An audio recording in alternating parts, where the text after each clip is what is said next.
There are two really big issues here. There is sustainable transport, which means that we get away from our problems of carbon and oil depletion.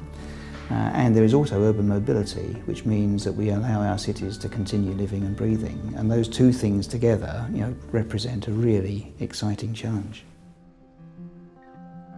One of the aspects that's going to change in the future is we can't just design cars with no reference to the environment. We're going to need a number of changes to the power generation sector. A move away from fossil fuels towards renewable alternatives is essential to lower the amount of CO2 per kilowatt hour. And electric vehicles are important because as we green the grid, electric vehicles become more efficient in terms of carbon. You save something like 40% of the CO2 by using electricity even from the UK grid as it stands, compared with using a fossil-fuelled vehicle.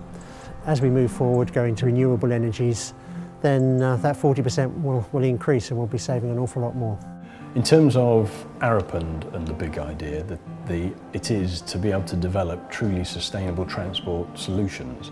So that isn't just about a single technology, but it is about how to integrate the best technology and use it to the best advantages. Arup is managing the largest project in the UK, which is called Cabled, which is aiming to put 110 electric vehicles on the road. And we've put the consortium together where we've got a number of manufacturers, we have network providers, we have city councils, we have universities.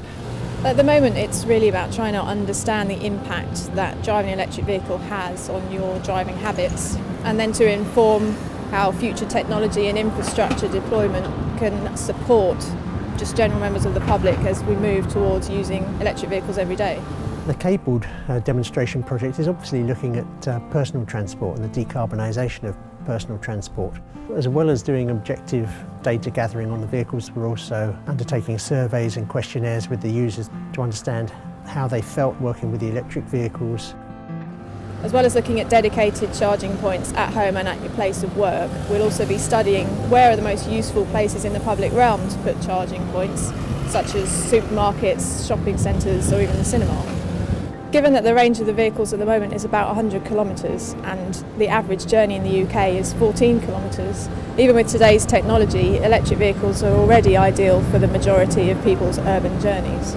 It's important those vehicles go on the road so that car users can see them and understand that they are a practical alternative to fossil-fuelled vehicles. Transport is all about operating as a system, and actually the opportunities for the future are how do you truly integrate the vehicle into the infrastructure surrounding the buildings and the people's needs. It presents a sufficiently big challenge to give us the opportunity to think about a lot of things from scratch. There's a huge potential for the transport planners and the urban designers and the vehicle designers and the energy developers, all of these people coming together in some way over the next few years as we try and navigate our way through to a lower carbon society.